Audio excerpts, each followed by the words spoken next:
नमस्कार, आप देख रहे हैं प्रयाग टाइम्स। मैं हूं वरुणेश मिश्रा, आपका स्वागत है। आइए नजर डालते हैं आज की कुछ खास खबरों पर। भारतीय विमानपत्तन प्राधिकरण AIA ने केरल विमान हादसे का कारण तेज बारिश के चलते कम दृश्यता होना बताया है।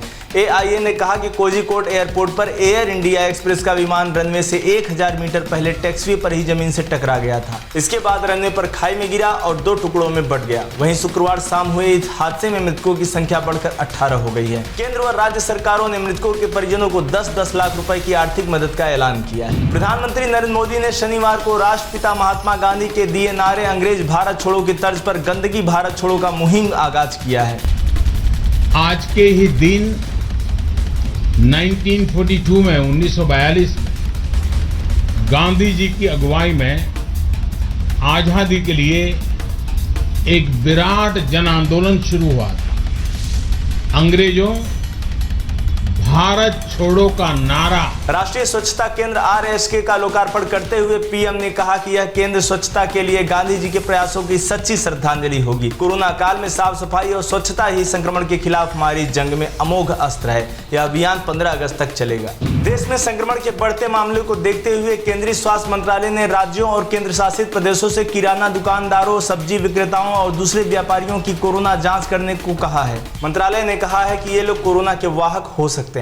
रविवार को बंदी के बावजूद सिटी बसें और ऑटो तथा अन्य वाहन चलेंगे। B.Ed प्रवेश परीक्षा के अभ्यर्थियों की सुविधा को ध्यान में रखकर यह छूट दी गई है। परीक्षा पर निगरानी रखने के लिए 37 मजिस्ट्रेटों को भी तैनात किया गया है। प्रयागराज में परीक्षा के कुल 74 केंद्र बनाए गए हैं। DM भानुचंद्र गोस्वामी ने बताया कि चूंकि दिन भर परीक्षा है, इसलिए सुबह रात तक छूट रहेगी। प्रदेश के 73 जिलों के 1089 केंद्रों पर यह परीक्षा होगी। इसमें 4.31 लाख परीक्षार्थी पंजीकृत हैं। प्रयागराज में कोरोना से शनिवार को 3 और लोगों की मौत हो गई। इसके साथ ही जिले में मरने वालों का आंकड़ा 80 पहुंच गया है।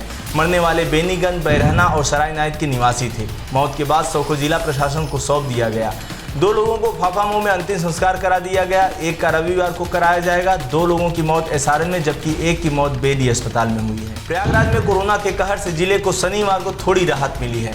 शुक्रवार को 226 के मुकाबले शनिवार को 176 संक्रमित मिले हैं, जबकि अस्पतालों से छुट्टी पाने वालों की संख्या लगातार दूसरे दिन भी 107 बनी रही। जनपद में अब कुल 3801 लोग कोरोना पॉजिटिव हैं। देश में कोरोना संक्रमित मरीजों के मिलने का सिलसिला लगातार जारी है। पिछले 24 घंटे में 61,537 नए मामले सामने आए हैं। अब कुल मरीजों का आंकड़ा 20,88,611 हो गया है। वहीं 933 मरीजों की मौत हो गई है, जिसके बाद कुल मौतों का आंकड़ा 42,518 पहुंच गया है। शनिवार को शुक्रवार की तुलना में 1001 मरीज कम मिले हैं, लेकिन 47 अधिक मरीजों की मौत हो गई है। मुख्यमंत्री योगी आदित्यनाथ ने निर्देश दिए हैं कि कंटेनमेंट जोन का दायरा घटाकर 100 मीटर किया जाए और वहां पर अब पुलिस के स्थान पर होमगार्ड, PRD, NCC कैडेट्स और सिविल डिफेंस के कर्मियों की ड्यूटी लगाई जाए।